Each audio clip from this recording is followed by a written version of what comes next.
നമുക്ക് ഇതിലേക്ക് കടക്കണ മുമ്പ് ഒന്ന് രണ്ട് കാര്യങ്ങൾ പറയാനുള്ളത്. കഴിഞ്ഞ ഒരു കൊല്ലമായിട്ട്, ഒരു കൊല്ലം മുമ്പ്, അത് കഴിഞ്ഞ റമദാനിനോടനുബന്ധിച്ച് നമ്മൾ ഇതേപോലെ ഒരു ക്ലാസ് തുടങ്ങിയ സ്ഥലമാണ് പിന്നെ ചെറുമുക്ക്, കൊടിഞ്ഞിക്കടുത്ത് ചെറുമുക്ക് എന്ന സ്ഥലത്ത്. പല സ്ഥലമുണ്ട്, ഒരു ഉദാഹരണം പറയണം. അവിടെ ഇപ്പോൾ ഈ സൂറത്തിലെ പിന്നെ ഏകദേശം 58 ആയത്ത് അവർ പിന്നെ അർത്ഥസഹിതം കാണാതെ പഠിച്ചു. അപ്പോൾ തുടങ്ങുന്ന സമയത്ത് ഇതേപോലെ ഇതേ അവസ്ഥ നിങ്ങളിപ്പോൾ ഇരിക്കണതേ നിങ്ങളുടെയൊക്കെ ഒരു മുഖം എന്തോ ഒരു ആശങ്കയും ഇതൊക്കെ ഉള്ളൊരു അതേ ഒരു മുഖത്തോടു കൂടി ഇരുന്ന ആളുകളായിരുന്നു അവിടെ ഉണ്ടായിരുന്ന എല്ലാ ആളുകളും. പക്ഷെ അവർ ഇതിനെ പഠിക്കാൻ തയ്യാറായി ഇതിലേക്കണ്ട് ഇറങ്ങിയപ്പോൾ ഒരു ക്ലാസ് എന്തെങ്കിലും കാരണവശാൽ നിൽക്കേണ്ട അവസ്ഥ, അത് ഒരു കാരണവശാലും ആ ക്ലാസ് ഒരാഴ്ച പോലും നിൽക്കരുത് എന്ന് ആ പഠിതാക്കൾക്ക് ഭയങ്കര ഭാഷ. കാരണം ഇത് അവർ വിചാരിച്ചതിൽ അപ്പുറം അവരെ ഹൃദയത്തെ സ്വാധീനിച്ച് കഴിഞ്ഞു. ഇൻഷാ അല്ലാഹ് നമുക്കൊക്കെ ആ ഒരവസ്ഥ ഉണ്ടാവും. അപ്പോൾ അത് ഉദ്ദേശിക്കുന്നത് എങ്ങനെയാണെന്ന് വെച്ചപ്പോൾ അത് ബോർഡില്ലാത്തത് കൊണ്ടാണ്. അപ്പോൾ നമ്മൾ ഒരായത്ത് ഇപ്പോൾ നമ്മൾ കാണാതെ പഠിക്കുന്നു. അത് നിങ്ങൾ ഇൻഷാ അല്ലാഹ് ഇവിടുന്ന് ഈ 1 മണിക്കൂർ സമയം കൊണ്ട് പോകുമ്പോൾ കാണാൻ പഠിച്ചിട്ടേ പോവുള്ളൂ. ഇൻഷാ അല്ലാഹ് എല്ലാവരും പഠിക്കും. കാണാതെ പഠിക്കുന്നു. അതോടൊപ്പം ആ ആയത്തിലെ ഖുർആനാണല്ലോ, നമുക്ക് എങ്ങനെയെങ്കിലും ഓതാൻ പറ്റില്ല. അപ്പോൾ അതിൽ അറിയേണ്ട ഓത്തിൻ്റെ നിയമങ്ങൾ അത് മനസ്സിലാക്കിയിട്ട് നമ്മളത് ഓതി കാണാതെ പഠിച്ച് അതിൻ്റെ അർത്ഥം പഠിച്ചിട്ടാണ് നമ്മൾ തിരിഞ്ഞു പോവുക. അപ്പോൾ അത് അള്ളാഹു നൽകുന്ന അപാരമായ അനുഗ്രഹമാണ്. കാരണം പ്രത്യേകിച്ച് റമദാനിൽ അള്ളാഹിൻ്റെ കലാം പഠിക്കാൻ വേണ്ടി അതും ഏറ്റവും ശ്രേഷ്ഠമായ കരുതപ്പെടുന്ന റമദാനിലെ ഒരു ദിവസമാണെന്ന്. 27 രാവ് എന്നൊക്കെ പറഞ്ഞാൽ അത് ഒറ്റക്കെട്ട രാവുകളിൽ ഏറ്റവും കൂടുതൽ പ്രതീക്ഷിക്കപ്പെട്ട പ്രതീക്ഷിക്കപ്പെട്ടൊരു ദിവസമാണെന്ന്. അപ്പോൾ നമ്മൾ ആ ഒരു ഖുർആൻ നമ്മൾ സ്വന്തമായിട്ട് ഒരു ആയത്തെങ്കിലും പഠിച്ചിട്ട് അങ്ങനെ പോവുക എന്നുള്ളതാണ്. ഇൻഷാ അല്ലാഹ് ബോർഡ് നമുക്ക് ഇനി അടുത്ത ആഴ്ച മുതൽ ഇൻഷാ അല്ലാഹ് നമുക്ക് അത് ഉപയോഗപ്പെടുത്തിയിട്ട് ബോർഡിൽ തന്നെ. അപ്പോൾ എല്ലാവരും ഒരു നോട്ട് പുസ്തകം, ഒരു പൊതുസമൂഹം ഏതായിരുന്നാലും ഇതിന് തയ്യാറാവില്ല. അപ്പോൾ ഞാൻ ഒരു കാര്യങ്ങൾ ഇരുത്തി പറയട്ടെ. ഇപ്പോൾ നമ്മളിവിടെ ഈ പള്ളിയിൽ ഇപ്പം ഇന്ന് ഈ ഹോള് നിറയെ മേലെ ഉണ്ടായത് എനിക്കറിയില്ല, ഈ ഹോള് നിറയെ ആളുണ്ട്. ഈ ആളുകളെല്ലാവരും കേൾക്കുകയാണ് ഞാൻ ഇതിൻ്റെ പ്രാധാന്യം, ഇത് പഠിക്കേണ്ട ആവശ്യകത പറഞ്ഞത്. അപ്പോൾ പല കാരണങ്ങൾ കൊണ്ട് പിന്നെ ഇവിടെ ഇരിക്കാൻ സൗഭാഗ്യം കിട്ടാതെയാണ് ഈ ഇരിക്കുന്ന ആളുകൾ ഒഴിച്ച് ബാക്കി എല്ലാവരും പിരിഞ്ഞു പോയത്. അപ്പം നിങ്ങളെ ഇരുത്തിയിട്ട് ഞാനൊരു കാര്യം പറയണേ.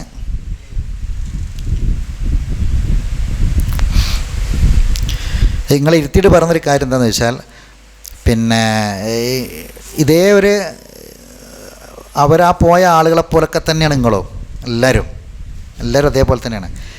പക്ഷേ ഇവിടെ ഇരിക്കാൻ ഒരു മനസ്സ് നിങ്ങൾക്ക് തന്നത് പടച്ചോനാണ്. വേണമെങ്കിൽ നിങ്ങൾക്ക് എന്ത് ചെയ്യാമായിരുന്നു, അങ്ങനെ എന്തെങ്കിലും ഒരു എക്സ്ക്യൂസ് പറഞ്ഞ് അങ്ങനെ പോകാമായിരുന്നു. അപ്പം ഞാൻ പോയ ആളുകളെല്ലാവരും വിമർശിക്കുക, കുറ്റപ്പെടുത്തല്ല കേട്ടോ, അങ്ങനെ ആരും വിചാരിക്കരുത്.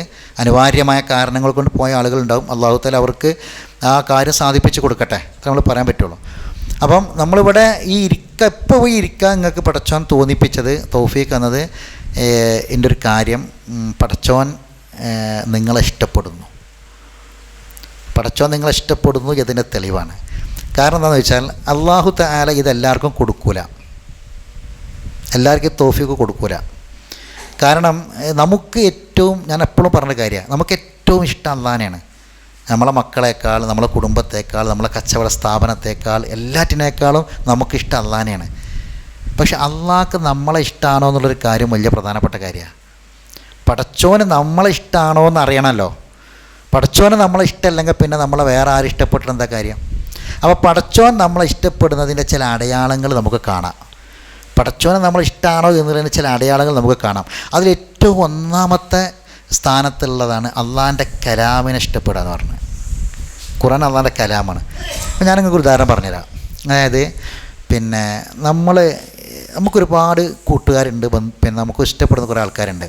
പക്ഷെ എല്ലാവരെയും നമുക്ക് ഒരേപോലെ ഇഷ്ടമല്ല.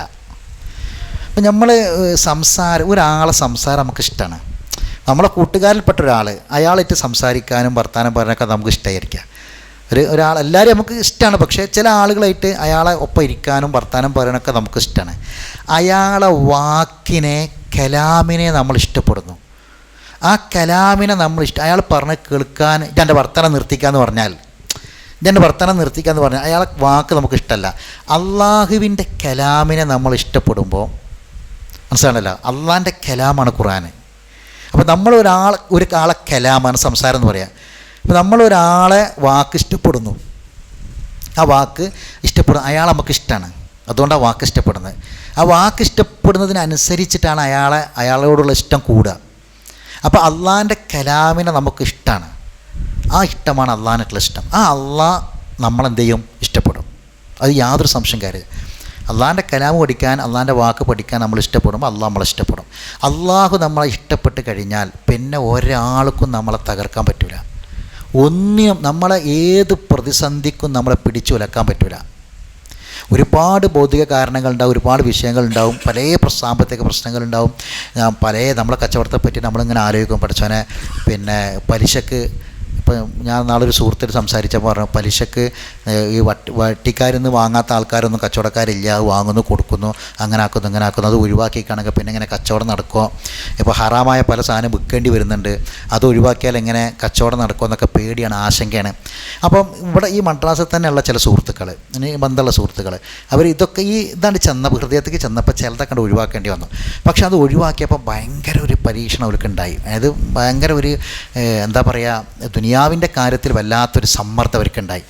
പക്ഷെ അതിനെ പ്രതിരോധിച്ചാണ് നിന്നപ്പം പടച്ചോൻ വേറെ മാർഗത്തോടെ ബർക്കത്തോട് കൊടുത്തു.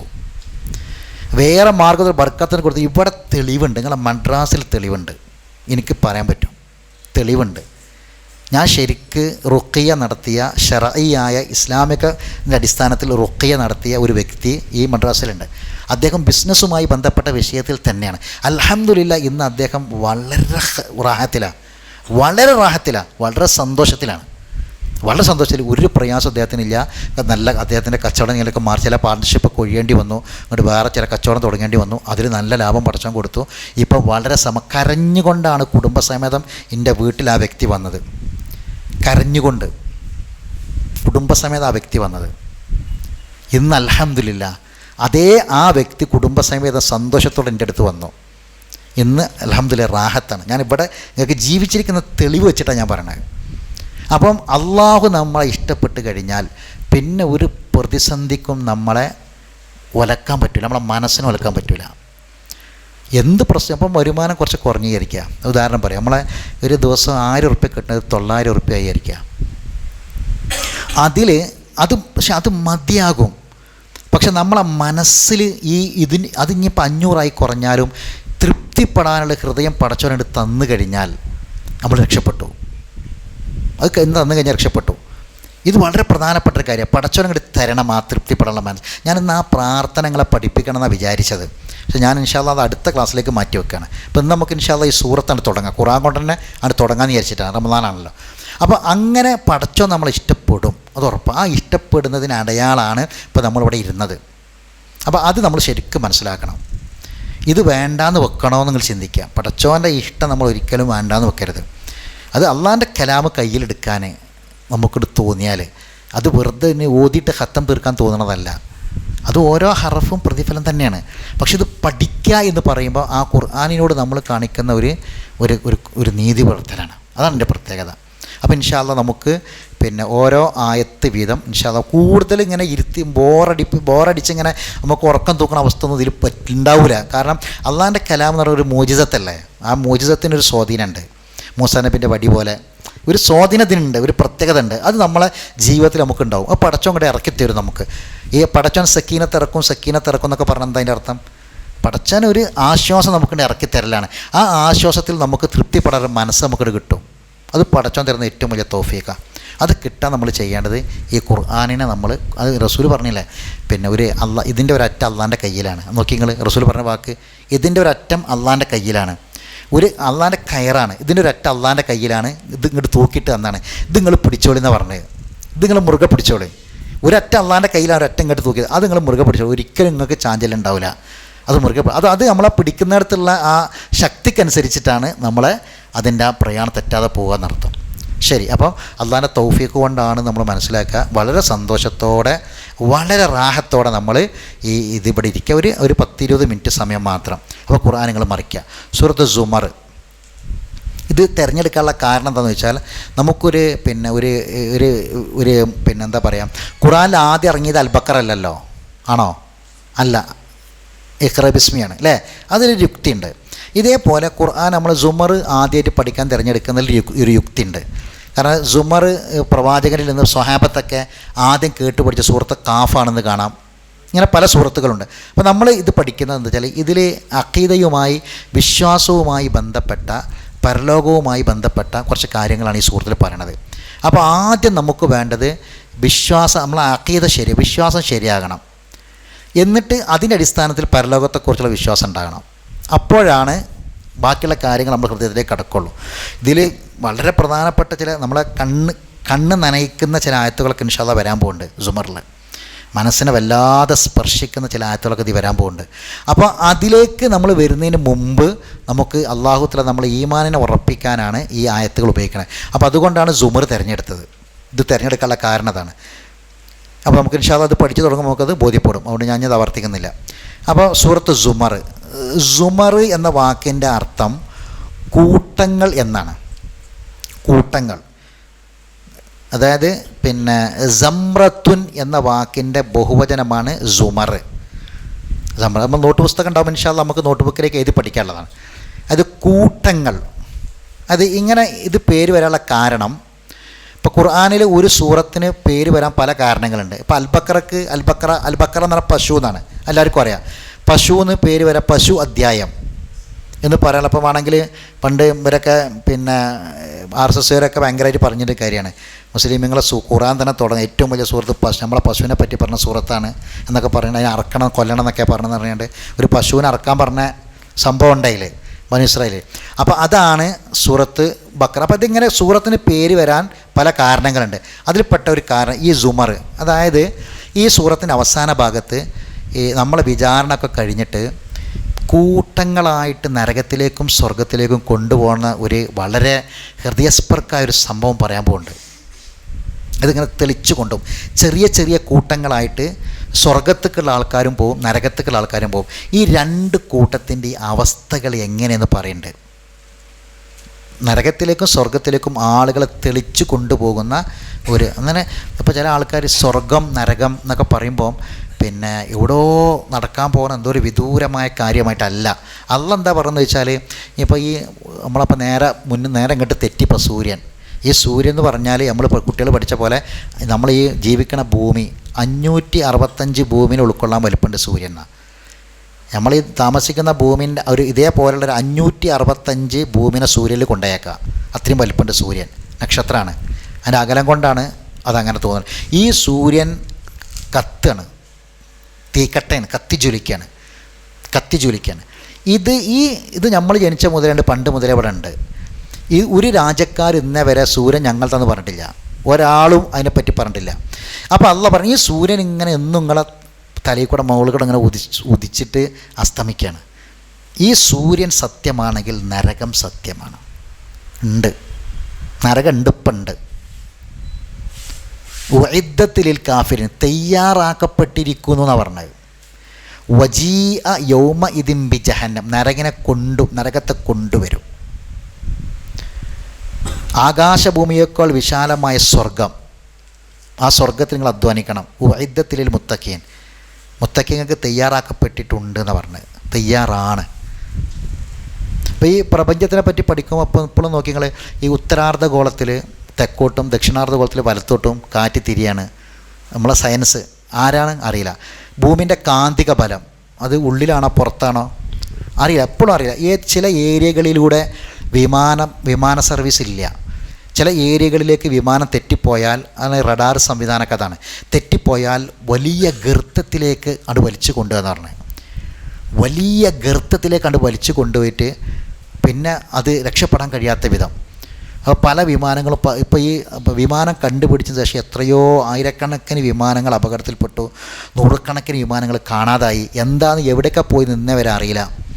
ഇതിൻ്റെയൊക്കെ മുന്നിൽ ശാസ്ത്രവും ലോകവും ഈ ബുദ്ധിജീവികളും നിരീശ്വരവാദികളും ഒക്കെ അന്തിച്ച് നിൽക്കാന്നല്ലാതെ ഒരു വാക്ക് പറയാൻ ഓലെ കൊണ്ട് പറ്റണില്ല. അള്ള പറഞ്ഞത് ഇതിങ്ങനെ വികസിച്ചു കൊണ്ടിരിക്കുകയെന്നാണ്, പ്രപഞ്ചം വികസിച്ചു കൊണ്ടിരിക്കുകയെന്നാണ് പറഞ്ഞത്. വികസിച്ച് വൈന്നാല മൂസി വസമാ ബനൈനാഹ ബി ഐദിൻ വ ഇന്നാല മൂസിഊൻ. അള്ള ഖുർആനിൽ പറഞ്ഞതാണ്. ഒരു ബലൂൺ ഇങ്ങനെ വികസിക്കുമ്പോൾ അതിൻ്റെ ഓരോരോ പൊട്ട് ഇങ്ങനെ വലുതായി വരണവർ അവസാനം എന്താ ചെയ്യുക, അത് പൊട്ട് ചെയ്യുക. ഈ അവസ്ഥയിലേക്ക് പോകുമെന്നാണ് ഖുർആൻ പറഞ്ഞത്.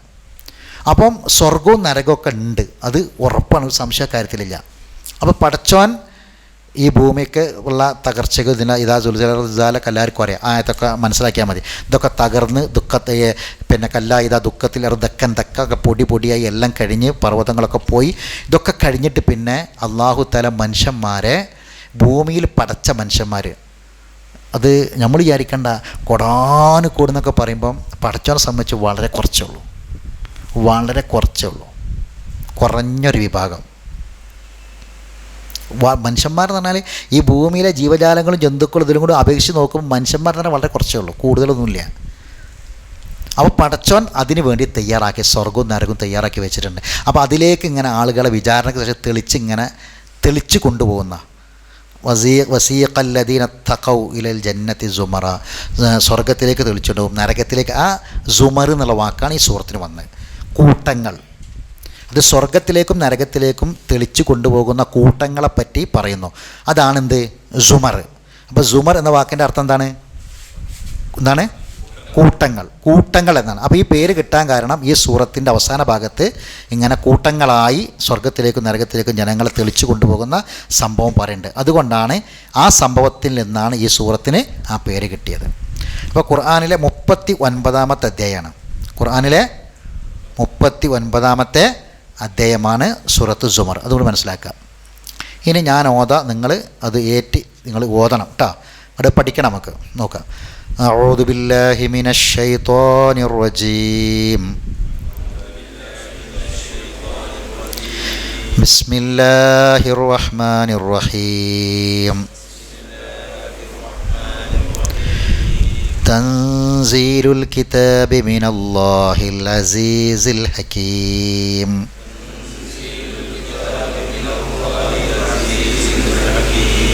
ഒന്നുകൂടി.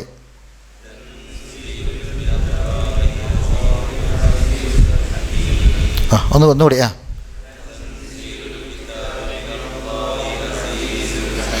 നമ്മൾ ഈ പഠന രീതി അങ്ങനെ തന്നെയാണ്. ഒരു ആയത്ത് എടുക്കുള്ളൂ, വലിയ ആയത്താണെങ്കിൽ പകുതി എടുക്കുള്ളൂ. അത് കാണാൻ പഠിപ്പിക്കുക എന്നുള്ളതാണ്.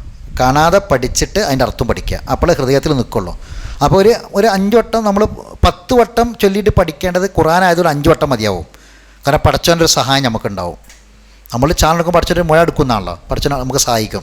അപ്പോൾ നമ്മളൊരു 10 വട്ടം ഇതേമാതിരി വേറൊരു മലയാള പദ്യമോ അല്ലെങ്കിൽ ഒരു ഇംഗ്ലീഷ് ഒരു പദ്യമൊക്കെ ആണെന്നുണ്ടെങ്കിൽ അല്ലെങ്കിൽ ഏതെങ്കിലുമൊക്കെ നമുക്ക് പഠിക്കത്ര ഭയങ്കര ബുദ്ധിമുട്ടായിരിക്കും. ചിലപ്പോൾ നമ്മൾ ഒരു 10 വട്ടം പറയേണ്ടതിന് പകരം ഖുർആൻ്റെ അത്ര വലിപ്പമുള്ള ഒരു ആയത്ത് നമുക്ക് 5 വട്ടം പറഞ്ഞാൽ മതിയാവും. പഠിച്ചവൻ്റെ സഹായമാണത്. ഒന്നും കൂടി. തൻസീലുൽ കിതാബി മിനല്ലാഹിൽ അസീസിൽ ഹകീം. ഒന്നും കൂടി.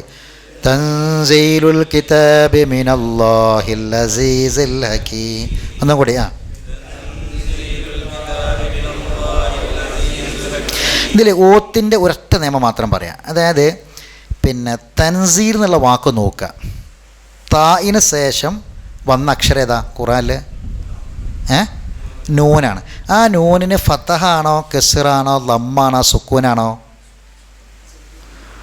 ഫതഹാണോ കസ്റാണോ ലമ്മാണോ സുക്കൂനാണോ? അതിന് സുക്കൂനല്ലേ, തൻ അല്ലേ, തൻ. അപ്പോൾ നമ്മൾ മനസ്സിലാക്കേണ്ട ഒരു കാര്യം, ഖുർആനിലെ നിയമത്തിൽ തജ്വീദിൻ്റെ, അത് ഖുർആൻ പാരായണ നിയമത്തിൻ്റെ 99% ഈ സാക്കിനായ നൂന്, സുക്കൂനുള്ള നൂനിനെ ബാധിക്കുന്ന നിയമമാണ്. അത് പഠിച്ചാൽ തജ്വീദിലെ ഒട്ടു വലിയ ഭാഗം നമ്മൾ പഠിച്ചു കഴിഞ്ഞു. സുക്കൂനുള്ള നൂനട്ട, ഏതെങ്കിലും നൂനല്ല, സുക്കൂനുള്ള നൂന്. പിന്നെ അതേപോലെ അതേ ഉച്ചാരണം വരുന്ന വേറൊന്നുണ്ട്, തൻവീന്. തൻവീൻ എന്ന് പറഞ്ഞാൽ ഹറക്കത്ത് ഇരട്ടിക്കുക. ഇപ്പോൾ ഫത്തഹിൻ്റെ മേലെ ഒരു ഫത്തഹ് കിട്ടാൽ എന്തായി? തൻവീനല്ലേ, അതിന് തൻവീൻ എന്ന് പറയാം. കസറിൻ്റെ മേലെ ഒരു വരിയും കൂടി, ഒരു കസറും കൂടി ഇട്ടാൽ ഇരട്ടിച്ചു. ലമ്മിൻ്റെ മേലെ ഒരു ലമ്മൂടി ഇട്ടാൽ ഇരട്ടിച്ചു. ഇതിനാണ് തൻവീൻ എന്ന് പറയാം. അല്ലേ? അത് ഏത് അക്ഷരത്തിൻ്റെ മേലെ വന്നാലും ഉച്ചാരണം എങ്ങനെ വരിക? ഇപ്പം ആ എന്നുള്ളതിൻ്റെ വരെ തൻവീൻ എന്താ വായിക്കുക? ആ എന്നതിൻ്റെ തൻവീന് വരുമ്പം അൻ. തായാണെങ്കിലോ ഇൻ. മേലാണെങ്കിലോ ഉൻ. ഇനി ബാൻ്റെ മേലാണെങ്കിലോ ബൻ, ബിൻ, ബുൻ. ഇനി താൻ്റെ മേലെ തൻ, തിൻ, തുൻ. ഒക്കെ നൂനല്ലേ വരുന്നത്? ഉച്ചാരണം നൂനല്ലേ? അല്ലേ? ഇപ്പം ത ന്, ത ന് നൂനിട്ടിട്ട് അങ്ങനെയല്ലല്ലോ. അങ്ങനെയുള്ള ഉച്ചാരണം ഒന്നാണ്, ഈ ഉച്ചാരണം ഒന്നാണ്, അല്ലേ? മനസ്സിലാണ് വരുന്നത്. ഒരാളിപ്പം ത എന്ന് എഴുതി, ത എന്ന് എഴുതി. അപ്പോൾ അതെന്താ വായിക്കുക? തൻ എന്ന് വായിക്കും. താ എന്ന് എഴുതിയിട്ട് അതിൻ്റെ മേലെ 2 വരട്ട് എന്താ വായിക്കുക? തൻ തന്നെ വായിക്കുക. മനസ്സിലാണ് പറഞ്ഞത്. അപ്പോൾ സുക്കൂനായ നൂനിൻ്റെയും തൻവീനിൻ്റെയും ഉച്ചാരണം അതിന് ഒരേ നിയമമാണ്. ആ നിയമം നമ്മൾ പഠിച്ചാൽ ഖുർആൻ ശരിയായി. അതെങ്ങനെയെന്ന് വെച്ചാൽ വേറൊന്നുമില്ല. ചില സ്ഥലത്ത് സാക്കിനായ നൂനിനും തൻവീനിനും വ്യക്താക്കണം. വ്യക്താക്കിയപ്പോൾ ചില സ്ഥലത്ത് വ്യക്താക്കാൻ പാടില്ല. മനസ്സിലാണ് പറഞ്ഞത്. അപ്പോൾ എവിടെ വ്യക്താക്കണം, എവിടെ വ്യക്താക്കാൻ പാടില്ല, അത് നമ്മൾ അക്ഷരങ്ങൾ മനസ്സിലാക്കണം. ശേഷം വരുന്ന അക്ഷരങ്ങൾക്കനുസരിച്ചാണ്. ഇപ്പം ഈ സാക്കിനായ നൂന് ശേഷം വന്ന അക്ഷരം ഏതാ? സായാണ്, അല്ലേ? അപ്പോൾ അത് ഇഖ്ഫാഇൻ്റെ അക്ഷരം. അതായത് ഈ സാക്കിനായ നൂന് പറയാൻ പാടില്ല, ഉച്ചരിക്കാൻ പാടില്ല. തൻ എന്ന് ഓതാൻ പാടില്ല, തൻ എന്ന് വ്യക്താക്കാൻ പാടില്ല. അതിൻ്റെ മേലെ സുക്കൂൻ ഉണ്ടോ നോക്കണേ? ഉണ്ടോ? ഇല്ല. അതിൻ്റെ അർത്ഥം എന്താ? അത് അവിടെ എന്ത് ചെയ്യണം? അവിടെ മണിക്ക ചെയ്യേണ്ടത്. ഉന്നത്ത് കൊടുക്കുക. അറബിയിൽ ഉന്നത്ത് കൊടുക്കുക അറിയും. ആ സ്ഥാനത്ത് നൂന് സൈലൻ്റാണ്, പറയാൻ പാടില്ല. അവിടെ മണിക്കാനേ പാടുള്ളൂ. മണിക്കാൻ തന്നെ ഉന്നത്ത് കൊടുക്കുക. അപ്പം തൻ എന്ന് പറയാൻ പാടില്ല. തസീലു എങ്ങനെയാണ്? നൂന് പറയാതെ നൂൻ്റെ സ്ഥാനത്ത് മണിക്കുക. നൂന് എവിടുന്ന വരണത്? നൂന് എന്നുള്ള അക്ഷരം എവിടുന്ന വരിക എന്ന് പറഞ്ഞു നോക്കണേ. ന നീ നൂന് പറഞ്ഞു നോക്കണേ. എവിടുന്ന മഹ്റജ് എവിടെയാണ്? അതിൻ്റെ നമ്മളെ വായിന്ന് എവിടുന്ന വരണേ? നാവിൻ്റെ അറ്റവും മേലെ വരി പല്ലിൻ്റെ അറ്റവും, അല്ലേ? ന പറഞ്ഞു നോക്കേ. ന ഈ നാവിൻ്റെ അറ്റവും മേലെ നമ്മളെ പല്ലിൻ്റെ മേലെ, അല്ലേ? അപ്പോൾ അവിടേക്ക് പോകാൻ പാടില്ല. അവിടേക്ക് എത്തരുത്. നൂന് പറയാൻ ഇതൊക്കെ ഏതാ നിയമം? ഇതിങ്ങനെ കിടങ്ങേറുണ്ടാന്ന് വെച്ചാൽ അള്ളാഹു ഇറക്കിയ ഖുർആൻ ഇങ്ങനെയാണ്. ജിബ്രീൽ നബി ഓതി കൊടുത്ത ഖുർആൻ്റെ നിയമമാണ് തജ്വീദ് പറഞ്ഞാൽ. നമ്മളുണ്ടാക്കിയതല്ല. ജിബ്രീൽ അള്ളാഹ്ക്ക് എങ്ങനെ ഓതി കൊടുത്തു അതാണ് തജ്വീദ്. അപ്പോൾ എങ്ങനെ ഓതി? ഈ നൂന് വ്യക്താക്കാൻ പാടില്ല. തൻസീലു എങ്ങനെയാണ്? തൻ നൂനിനെ മണിക്കരുത്. നൂന് തന്നെ മണിക്കാൻ പാടില്ല. നൂനിൻ്റെ സ്ഥാനത്ത് മണിക്കുക, നൂനിൻ്റെ സ്ഥാനത്ത്. അപ്പോൾ തൻസീലു തൻസീലു അങ്ങനെ ആ നൂന് വ്യക്താകാതെ നൂനിൻ്റെ സ്ഥാനത്ത് മണിച്ചിട്ട് ഓതുക. നമുക്ക് കുറച്ചൊരു പ്രയാസമുള്ളതെന്ന് വെച്ചാൽ നമ്മളിങ്ങനെ ആ ഒരു രീതിയിൽ നമ്മൾ ഓതി വരാത്തതുകൊണ്ടുള്ള പ്രയാസമാണ് ഇത്. ശരിക്ക് തജ്വീദിൻ്റെ നിയമം എന്ന് പറഞ്ഞാൽ ശരിക്കും ചെറിയ ക്ലാസ്സിൽ നിന്ന് തന്നെ ചെറുപ്പത്തിലേ കുട്ടികളെ പഠിപ്പിക്കണ്ട. ഇപ്പം നമുക്ക് ചിലപ്പോൾ അയിനൊക്കെ പറയാൻ വളരെ പ്രയാസമാണ്. ഇപ്പോൾ 2ാം ക്ലാസ്സിലൊക്കെ പഠിക്കുന്ന ഞാൻ സുന്നി പഠിച്ച ഒരു അസമൂലേരുണ്ടേന്. 2ാം ക്ലാസ്സിൽ അസമൂലേര് അടിക്കൽ എവിടെ അറിയോ? തല അങ്ങോട്ട് താത്തിയിട്ട് പുറത്തടിക്കുക, ചൂരിലുണ്ട് പുറത്തടിക്കുക. അപ്പം അയിൻ പറയട അയിൻ. എവിടുന്ന അയിന് നമ്മളെ തൊള്ളയിട്ടൊരു ബന്ധമില്ല. അയിന് ഇവിടുന്ന് വരണ്ട്, ഇവിടുന്ന് ചങ്കുന്നുണ്ട് വരണ അയിന്, തൊള്ളയിട്ടൊരു ബന്ധമില്ല. അതിങ്ങോട്ട് വരുത്തി കുസ്താത് അടിച്ചിട്ട്. കാരണം പുറത്തെന്തിനും അടിക്കണമെന്ന് വെച്ചാൽ ഉയ്യാൻ പാടില്ല എന്നാ, കയ്യെത്തരുത്, അവിടെ വേദന നിൽക്കുന്നുണ്ട്. അയിന് അത് അത്രയും കാരണം അയിന് സ്വാദ് ദാല് ഈ അക്ഷരങ്ങളൊക്കെയാണ്. ഇപ്പോൾ നമ്മളെ ഹറമിലൊക്കെ ഇമാമുമാർ സുദേശൊക്കെ ഓതുമ്പോൾ ചില അക്ഷരങ്ങളുണ്ട് വരുമ്പം ഹറമിങ്ങനെ കിടുങ്ങും. ശരിക്കും അയിനും അതാണ് ആ ഓത്തിൻ്റെ, അതാണ് ആ അക്ഷരങ്ങളുടെ പ്രത്യേകതയാണത്. അപ്പം നമുക്ക് ചെറുപ്പത്തിൽ ചെറിയ കുട്ടികളെ ചെറിയ ക്ലാസ് മുതലേ കുട്ടികൾക്ക് പഠിപ്പിക്കേണ്ടതാണ് തജ്വീദ്. അങ്ങനെ പഠിച്ചു കഴിഞ്ഞാൽ പിന്നെ ഒരു നമ്മൾ വലുതായതിന് ശേഷം പഠിക്കുമ്പോൾ എന്തുണ്ടാവും? കുറച്ചൊരു പ്രയാസം ഉണ്ടാവും. അപ്പോൾ നമുക്ക് ആ പ്രയാസം അള്ളാഹ്ക്കറിയാം.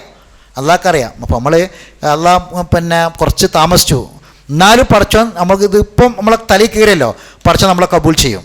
അതാണ് ഉണ്ടാവുക. അപ്പോൾ അതുകൊണ്ട് നമ്മൾ അങ്ങനെ തന്നെ പറഞ്ഞ് പഠിക്കുക കേട്ടോ, അത് ശ്രദ്ധിക്കുക.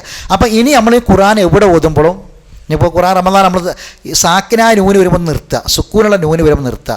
അതിന് ശേഷം അക്ഷരങ്ങൾ കുറേ ഉണ്ട് കേട്ടോ. ഇപ്പോൾ ഒരു അക്ഷരം നമുക്ക് കിട്ടിയതാണ് സായ്. അപ്പോൾ സായ് വന്നാൽ എന്ത് ചെയ്യാൻ പാടില്ല? നൂൻ എന്താക്കാൻ പാടില്ല? വെളിവാക്കാൻ പാടില്ല. അവിടെ മണിക്കണം കേട്ടോ. അത് മനസ്സിലാക്കിയിട്ട് ഓതിയാൽ മതി. ഒന്ന് ഈ നിയമം മാത്രമേ യാത്രയുള്ളൂ. നോക്കുക, തൻസീലുൽ കിതാബി മിനല്ലാഹ്. ഓതട്ടെ, തൻസീലുൽ കിതാബി മിനല്ലാഹിൽ അസീസ്. ഒന്നും കൂടി.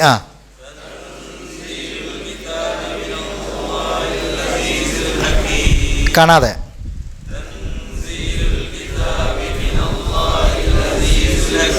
ഒന്നും കൂടി.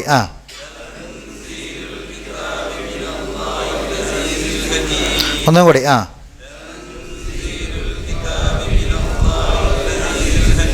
ഒന്നും കൂടി.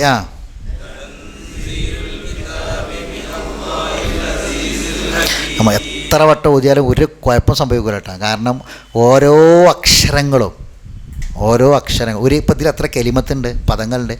ഒരു കെലിമത്തിൻ്റെ വ്യാപ്തി അല്ല പറഞ്ഞ എന്താ അറിയോ?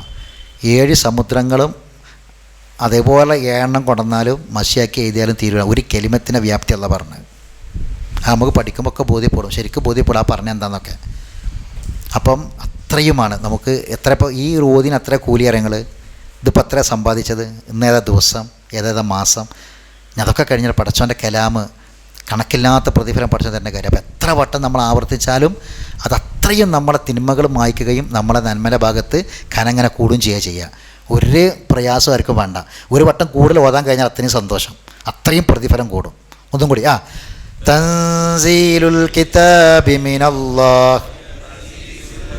നമ്മളെ തൊള്ളക്കൊരു കെട്ടുണ്ട് കേട്ടോ, ഒരു കെട്ടുണ്ട്. മൂസാ നബി പറഞ്ഞില്ലേ, വഹ്ലുൽ ഉഖ്ദതം മിൻ ലിസാനി യഫ്ഖഹു ഖൗലി. ഒരു കെട്ട് വന്നിട്ടുണ്ട്. അതായത് നമ്മൾ പിന്നെ ഖുർആന് നമ്മളങ്ങനെ ഓതുകയാണെങ്കിൽ തന്നെ നിങ്ങൾ ആലോചിച്ച് നോക്കി, ഈ തൊള്ള തുറന്ന് ഓതുന്ന ആൾക്കാർ വളരെ ചുരുക്കമുള്ള. അപ്പോൾ നമ്മൾ വന്നാൽ തന്നെ ഒന്നുകിൽ മൊബൈലിൽ ഇങ്ങനെ നീക്കി ഇങ്ങനെ ഓതും, അല്ലെങ്കിൽ ഖുർആൻ തന്നെ നമ്മളിങ്ങനെ നോക്കിയിരുന്ന് ഇങ്ങനെ മനസ്സിൽ തൊള്ള തുറന്നിട്ട് നമ്മൾ ഓത്ത് കുറവാണ്. അപ്പോൾ ഒരു കെട്ടിങ്ങട്ട് അഴിയാണ്ട് നമ്മൾ വീട്ടിലൊക്കെ ഇരുന്ന് ഓതുകയാണെങ്കിൽ ഉറക്കം ഓതണം. കാരണം ഈ ഓതുന്നത് നമ്മളെ ചെറിയ കുട്ടികളൊക്കെ ഉണ്ടെങ്കിൽ പെട്ടെന്ന് അവരത് നമ്മൾ വിചാരിക്കണ പോലെയല്ല. കുട്ടികൾക്കൊക്കെ പെട്ടെന്ന് അത് വളരെ സ്വാധീനിക്കും അവരെ. അപ്പോൾ തൊള്ള തുറന്നിട്ട് നമ്മൾ ഓതുക, ഒരു കെട്ടിങ്ങട്ട് ഒരു അഴിഞ്ഞിട്ട് വരാണ്ട്, അപ്പോൾ ഒക്കെ ശരിയാവും. ഒന്നും കൂടി. തൻസീലുൽ കിതാബി മിനല്ലാഹിൽ അസീസ്. ഒന്നും കൂടി.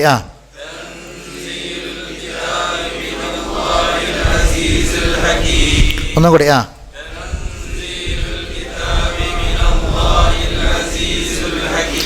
ഖുർആൻ പൂട്ടിച്ചിട്ട്.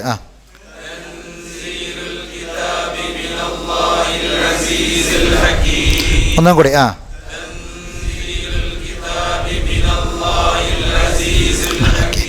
അപ്പം അള്ളാഹിൻ്റെ അപാരമായ തൗഫീഖ് കൊണ്ട് ഒരു ആയത്ത് പഠിച്ചു.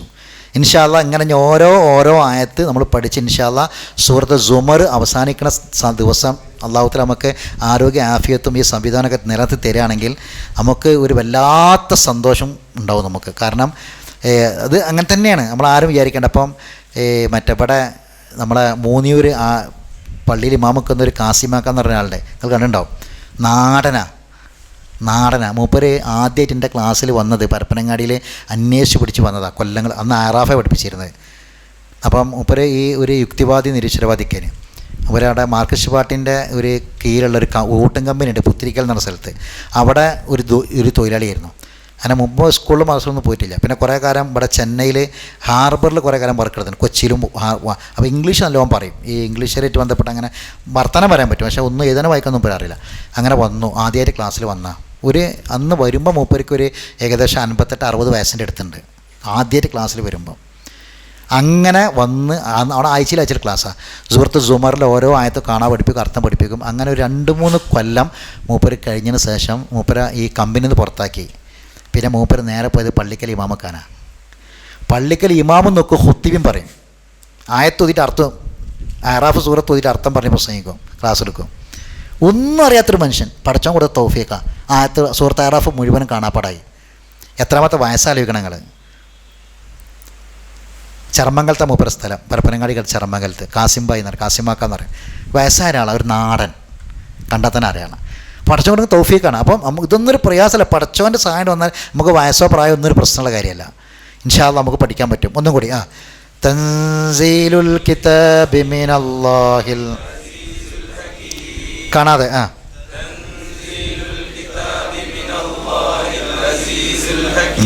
ഞാൻ അർത്ഥം പറയാം, ഖുർആൻ നോക്കിയാൽ മതി. തൻസീൽ എന്ന് പറഞ്ഞാൽ അവതരണം. തൻസീൽ അവതരണം. തൻസീൽ. നസ്സല എന്നാണ് അതിൻ്റെ ക്രിയ. പക്ഷേ നമുക്ക് അടുത്ത ക്ലാസ്സിൽ നമുക്ക് ബോർഡ് ഉണ്ടാവും, അതിൽ എഴുതി തരണ്ടേ. നസ്സല എന്ന് പറഞ്ഞാൽ ഇറക്കി. യുനസ്സിലു ഇറക്കും, ഇറക്കുന്നു. തൻസീൽ ഇറക്കൽ, അവതരണം. ബാക്കി അടുത്ത് അൽ കിതാബ്. അൽ കിതാബ് വേദഗ്രന്ഥം. അൽ കിതാബ് കിതാബ് എന്ന് പറഞ്ഞാൽ സാധാരണ കിതാബിന് കിതാബ് എന്നേ പറയുള്ളൂ. ഖുർആനിൽ അൽ കിതാബ് എന്ന് പറഞ്ഞാൽ അതെന്താണ്? അലിഫ്ലാമ് ചേർത്താൽ ഖുർആൻ അല്ലെങ്കിൽ വേദഗ്രന്ഥം എന്നുള്ള അർത്ഥം കിട്ടും. അപ്പോൾ ബൈത്ത്, വീടിന് ബൈത്ത് എന്ന് പറയും. ഖുർആനിൽ അൽ ബൈത്ത് എന്ന് പറഞ്ഞാൽ കഅബയാണ്. അതേപോലെയാണ്. അപ്പോൾ തൻസീലുൽ കിതാബി വേദഗ്രന്ഥത്തിൻ്റെ അവതരണം. തൻസീൽ എന്ന് പറയുന്നത് അർത്ഥം അവതരണം. കിതാബ്, അൽ കിതാബ് വേദഗ്രന്ഥം, ഖുർആൻ. അപ്പോൾ തൻസീലുൽ കിതാബ് വേദഗ്രന്ഥത്തിൻ്റെ അവതരണം. വേദഗ്രന്ഥത്തിൻ്റെ അവതരണം. മിനല്ലാഹി അള്ളാഹുവിൽ നിന്നാണ്. മിൻ എന്ന് പറഞ്ഞാൽ ഫ്രം, ഇല എന്ന് പറഞ്ഞാൽ ടു. മിൻ മിൻ മിൻ എന്ന് പറഞ്ഞാൽ മിൻ ഇൽ നിന്ന്, അത് മിൻ എന്നുള്ള വാക്ക്. അപ്പം മിനൽ മസ്ജിദി പള്ളിയിൽ നിന്നും, മിനൽ ബൈത്തി വീട്ടിൽ നിന്നും. മിൻ എന്ന് പറഞ്ഞാൽ അങ്ങനെ ഇൽ നിന്ന്. അപ്പം മിനല്ലാഹി ആരിൽ നിന്ന്? അള്ളാഹുവിൽ നിന്ന്. അപ്പം എങ്ങനെ അർത്ഥം പറയാം? തൻസീലുൽ കിതാബി വേദഗ്രന്ഥത്തിൻ്റെ അവതരണം മിനല്ലാഹി അള്ളാഹുവിൽ നിന്നാണ്. വേദഗ്രന്ഥത്തിൻ്റെ അവതരണം അള്ളാഹുവിൽ. ആരാണ് അള്ളാഹു? അൽ അസീസ്. അൽ അസീസ് അലിഫ്ലാമ ചെറു. അൽ അസീസ് പ്രതാപശാലി. അസീസ് എന്ന് പറഞ്ഞാൽ പ്രതാപമുള്ളവൻ, അതാണ് അസീസ്. ഹക്കീം എന്ന് പറഞ്ഞാൽ തത്വജ്ഞാനി. ഹക്കീം എന്ന് പറഞ്ഞാൽ തത്വജ്ഞാനി. അപ്പോൾ തത്വജ്ഞാനിയും പ്രതാപിയുമായ അള്ളാഹുവിൽ നിന്നാണ് വേദഗ്രന്ഥത്തിൻ്റെ അവതരണം. അപ്പോൾ അൽ അസീസ്, അൽ ഹക്കീം എന്നൊക്കെ അള്ളാഹിൻ്റെ പേരുകളിൽ പെട്ടതാണ്. അതല്ലേ അള്ളാഹ്. അപ്പോൾ അള്ളാഹു അതിനർത്ഥമാണ് ഇപ്പം നമ്മളാ പറഞ്ഞത്. അസീസ് എന്ന് പറഞ്ഞാൽ പ്രതാപമുള്ളവൻ, എല്ലാ പ്രതാപങ്ങളുടെയും അവകാശി, അതാണ് അൽ അസീസ്.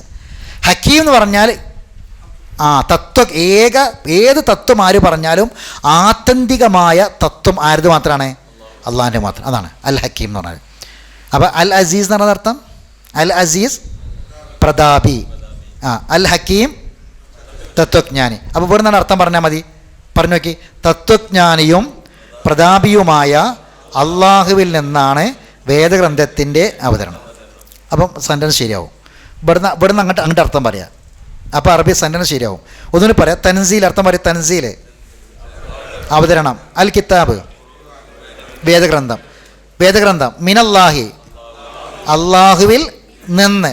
അൽ അസീസ് പ്രതാപി. അൽ ഹക്കീം തത്വജ്ഞാനി. അപ്പോൾ ഇനി ഇവിടെ നിന്ന് പറയട്ടെ. തത്വജ്ഞാനിയും പ്രതാപശാലിയുമായ അള്ളാഹുവിൽ നിന്നാണ് വേദഗ്രന്ഥത്തിൻ്റെ അവതരണം. അപ്പോൾ കാണാൻ പറയട്ടെ, കാണാൻ തോന്നട്ടെ. തൻസീലുൽ കിതാബി മിനല്ലാഹിൽ. ഒന്നും കൂടി.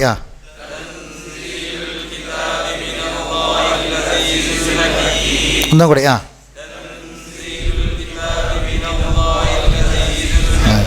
ഇനി അർത്ഥം ഒന്നും പറഞ്ഞു നോക്കാം. തൻസീൽ അവതരണം. അൽ കിതാബ് വേദഗ്രന്ഥം. അപ്പം തൻസീലുൽ കിതാബി വേദഗ്രന്ഥത്തിൻ്റെ അവതരണം. മിനല്ലാഹി അള്ളാഹുവിൽ നിന്നാണ്. അൽ അസീസ് പ്രതാപിയായ. അൽ ഹക്കീം തത്വജ്ഞാനിയായ, അല്ല യുക്തിമാനായ, അങ്ങനെ പറയാം. രണ്ടർത്ഥം പറയും. അപ്പോൾ ഇവിടെ നിങ്ങൾ അർത്ഥം പറഞ്ഞു നോക്കി. യുക്തിമാന തത്വജ്ഞാനിയും പ്രതാപിയുമായ അള്ളാഹുവിൽ നിന്നാണ് വേദഗ്രന്ഥത്തിൻ്റെ അവതരണം. അപ്പോൾ ആ ഒരു ആയത്താണ് അപ്പോൾ നമ്മൾ തുടങ്ങുകയാണ്. അപ്പോൾ പടച്ചോനാണ് ഇത് അവതരിപ്പിച്ചത്. അതുകൊണ്ട് ആ പടച്ചോൻ ഓഫർ ചെയ്ത എല്ലാ ഗുണവും നമുക്ക് കിട്ടും. പടച്ചോൻ അവതരിപ്പിച്ചതാണ്. അപ്പോൾ ഇൻഷാ അല്ലാഹ് നമ്മൾ അവസാനിപ്പിക്കുകയാണ്. അപ്പോൾ ഈ ഒരു ക്ലാസ് ഇൻഷാ അല്ലാഹ് ഒരു തുടക്കമാകട്ടെ. ഇതൊരു അവസാനത്തെ ക്ലാസ് ആകരുത്. ഇൻഷാ അല്ലാഹ് ഇതെന്ത് ചെയ്യണം? നിലനിർത്തി നമ്മൾ കൊണ്ടുപോകണം. മാസത്തിൽ ഒരു ആരെങ്കിലും നിങ്ങൾക്ക് സൗകര്യമുള്ള ഒരാളെ വെച്ച്, അത് ഇന്ന ആൾ ആരാവണമെന്നൊന്നുമില്ല, സൗകര്യമുള്ള ഒരാളെ വെച്ച് മാസത്തിൽ ഒരു ദിവസം നിങ്ങൾ ഈ ക്ലാസ് നിങ്ങൾ സംഘടിപ്പിക്കണം. അതിന് വേണ്ടത് എന്താണെന്ന് വെച്ചാൽ, വ്യക്തിപരമായ എൻ്റെ അഭിപ്രായം എന്താണെന്ന് വെച്ചാൽ, നമുക്ക് ഈ കിട്ടുന്നത് നമ്മുടെ മക്കൾക്ക് കിട്ടണം. നമ്മളെ മക്കൾക്ക് കിട്ടണം, നമ്മുടെ കുടുംബത്തിനും കിട്ടണം. ഇല്ലെങ്കിൽ എന്താ പ്രശ്നം എന്നറിയോ? ഇപ്പോൾ പലർക്കുള്ള പ്രശ്നം എന്താ വെച്ചാൽ, നമ്മൾക്ക് കിട്ടുന്നത് പലതും കുടുംബത്തിന് കിട്ടുന്നത് വലിയ പ്രശ്നമാണ്. കാരണം ഇത് നടപ്പിൽ വരുത്തേണ്ടത് എവിടെയാണ്? കുടുംബത്തിൽ. അപ്പോൾ ഞാനൊരു ഉദാഹരണം പറയാം. ഞാൻ താഹ ബീച്ച് പള്ളിയിലെ 2 കൊല്ലം മുമ്പ് ഒരു ഖുത്ബ ഇങ്ങനെ ഈ കുടുംബജീവിതത്തെ പറ്റിയിട്ട് ഇങ്ങനെ പറഞ്ഞു വരിക, ഒരു വർഷത്തോളം അതിങ്ങനെ തുടർച്ചയായിട്ട് ഇങ്ങനെ പറഞ്ഞു വരിക. അപ്പം ഒരു കൊല്ലം കഴിഞ്ഞ ശേഷം, ഇതുകൊണ്ട് പറഞ്ഞ് അവസാനിപ്പിക്കുകയാണ്, നമുക്ക് പിരിച്ചുവിടാം. ഒരു കൊല്ലം കഴിഞ്ഞതിന് ശേഷം ഒരാൾ എന്നോട് വന്നിട്ട് പറഞ്ഞു,